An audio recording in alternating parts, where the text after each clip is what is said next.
നമസ്കാരം. പുതിയ ഒരു ഇൻഫർമേഷനുമായിട്ടാണ് ഒരു ചെറിയ വീഡിയോ ആയിട്ടാണ് ഇപ്പോൾ വന്നിരിക്കുന്നത്. എല്ലാവർക്കും നമസ്കാരം. ഓണത്തിൻ്റെ തിരക്കിലായിരിക്കുമല്ലോ, ഇനി കുറച്ച് ദിവസമല്ലേ ഓണത്തിനുള്ളൂ. അപ്പോൾ അഡ്വാൻസായി എല്ലാവർക്കും ഓണാശംസകൾ. നല്ല ഭംഗിയായിട്ട് ഓണം എല്ലാവരും ആഘോഷിക്കട്ടെ.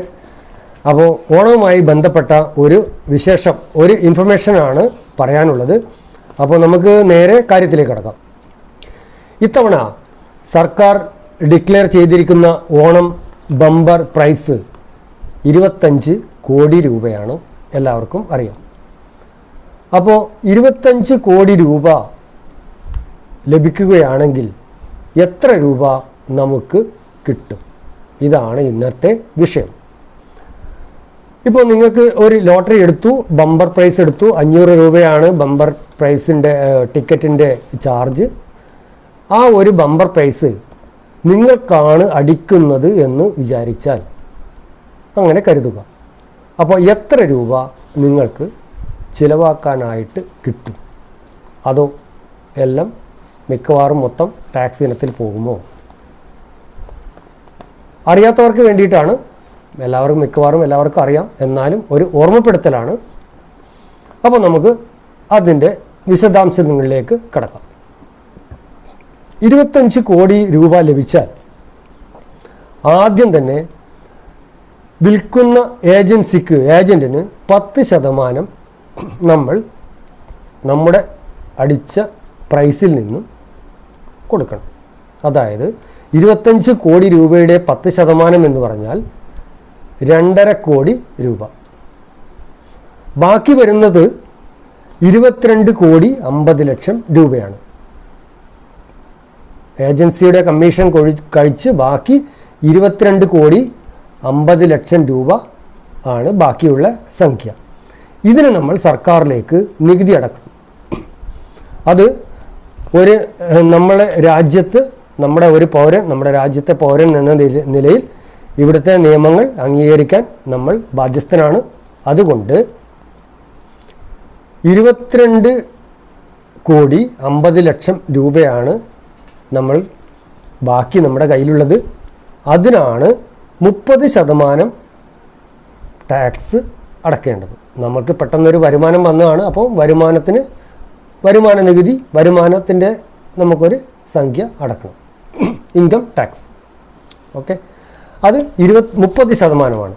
അപ്പോൾ 22 കോടി 50 ലക്ഷത്തിൻ്റെ 30% എത്രയാകും?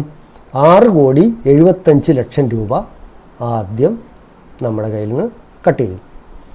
ബാക്കി ബാങ്കിലേക്ക് വരുന്നത് അത് പെട്ടെന്ന് വരും കേട്ടോ.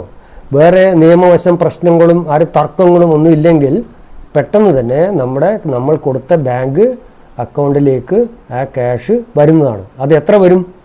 15 കോടി 75 ലക്ഷം രൂപ ടാക്സ് ഒക്കെ പിടിച്ചതിന് ശേഷം, ഏജൻറ്റ് കമ്മീഷനും കൊടുത്തതിന് ശേഷം നമ്മുടെ അക്കൗണ്ടിൽ വന്നവിടെ കിടക്കും.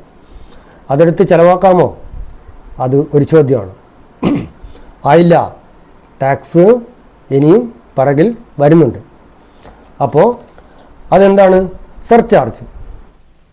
സർചാർജ് എന്നൊരു കടമ്പ വരാനുണ്ട്. അതെന്തിനാ സർചാർജ്?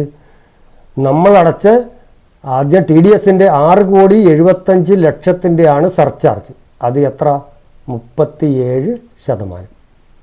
മനസ്സിലായില്ലേ? 37% പറയുമ്പോൾ 2 കോടി 49 ലക്ഷത്തി 75,000 രൂപ സർചാർജായി നമ്മൾ അടയ്ക്കണം. തീർന്നില്ല, ഇനിയുണ്ട്, കാത്തിരിക്കും. അപ്പോൾ നമുക്ക് അടുത്തത് വരുന്നത് ഹെൽത്ത് ആൻഡ് എഡ്യൂക്കേഷൻ സെസ്. എന്നെല്ലാവരും കേട്ടിട്ടുണ്ടാവുമല്ലോ. അത് ഹെൽത്ത് ആൻഡ് എഡ്യൂക്കേഷൻ സെസ്സാണ്. അത് 4%. ഈ 4% ഏത് എമൗണ്ടിൻ്റെ ആണ്? അത് എല്ലാവർക്കും ഡൗട്ടായിരിക്കും.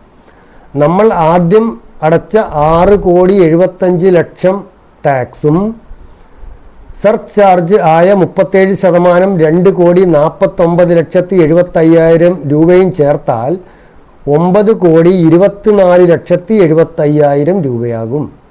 അതിനാണ് 4% സെസ് നമ്മൾ അടയ്ക്കേണ്ടത്. അത് എത്ര രൂപ വരും?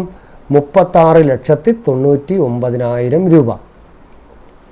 ഒന്നും കൂടി കണക്ക് വിശദമാക്കിയാൽ, നമ്മൾ ഏജൻസിക്ക് കൊടുത്തത്, ഏജൻറ്റിൻ്റെ കമ്മീഷൻ കൊടുത്തത് 10%, അതായത് 2,50,00,000. ടാക്സ് TDS അടച്ചത് 6,75,00,000, 30% വെച്ച് കണക്ക് കൂട്ടിയാൽ.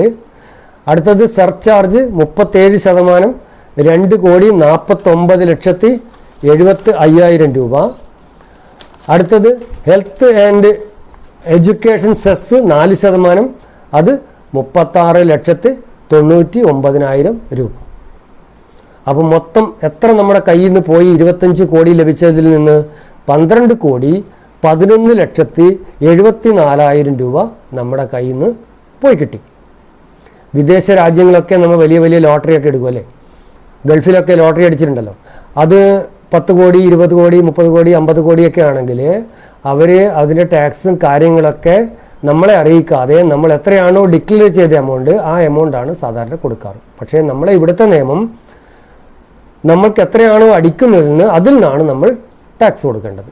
അതാണ് നമ്മുടെ നിയമമാണ് കേട്ടോ. അപ്പോൾ നമ്മൾക്ക് 25 കോടിയിൽ നിന്ന് 12,11,74,000 രൂപ കഴിച്ച് ബാക്കി 12,88,26,000 രൂപ നമ്മുടെ സ്വന്തം പണം. എങ്ങനെ വേണമെങ്കിലും ചെലവഴിക്കാം. അപ്പോൾ അടുത്ത ചോദ്യം വരുന്നത്, ഇതിന് എല്ലാ വർഷവും ടാക്സ് വരുമോ? ഈ എമൗണ്ട് ഏകദേശം 13 കോടിയോളം രൂപ നമ്മൾ എങ്ങനെ ഉപയോഗിക്കുന്നു അതുപോലെ ഇരിക്കും ടാക്സ്. അത് ബാങ്കിലവിടെ ഡിപ്പോസിറ്റ്, ഫിക്സഡ് ഡിപ്പോസിറ്റ് ആണെങ്കിൽ 13 കോടി രൂപയ്ക്ക് ഫിക്സഡ് ഡിപ്പോസിറ്റിൽ കിടക്കുകയാണെങ്കിൽ ടാക്സ് പരിധിക്ക് മുകളിലാണ് ഈ എമൗണ്ട് നമുക്ക് പലിശ ഇനത്തിൽ കിട്ടുകയാണെങ്കിൽ അതിനൊരു പെർസെൻറ്റേജ് എത്രയാണോ ഇൻകം ടാക്സിൻ്റെ പെർസെൻറ്റേജ്, അത് നമ്മളെ കയ്യിൽ നിന്ന് ഓട്ടോമാറ്റിക്കായിട്ട് നമ്മൾ അത് അടച്ചേ പറ്റൂ ടാക്സ് ഇനത്തിൽ. അല്ല, ഈ എമൗണ്ട് എടുത്തിട്ട് നമ്മൾ വലിയ വലിയ ബിസിനസ് ചെയ്യുകയാണെങ്കിൽ ഓട്ടോമാറ്റിക് നമ്മൾ എല്ലാ ബിസിനസ് ചെയ്യുന്നവരും പോലെ നമ്മൾ ടാക്സ് കൊടുക്കാൻ ബാധ്യസ്ഥനാണ്. ഇതാണ് കണക്ക്. കൂടുതലായിട്ടുള്ള വിശദവിവരങ്ങൾ എന്തെങ്കിലും ഡൗട്ട് ഇതിൻ്റെ മേലെ ഉണ്ടെങ്കിൽ തീർച്ചയായിട്ടും നമ്മൾക്ക് കമൻറ്റിലൂടെ അറിയിക്കുക. നമുക്ക് അറിയുന്ന വിവരങ്ങൾ പങ്കുവെക്കാൻ സന്തോഷമേ ഉള്ളൂ. അപ്പോൾ എല്ലാവർക്കും ഓണാശംസകൾ ഒന്നുകൂടി അഡ്വാൻസ് ആയിട്ട് നേർന്നുകൊണ്ട് നിർത്തുന്നു.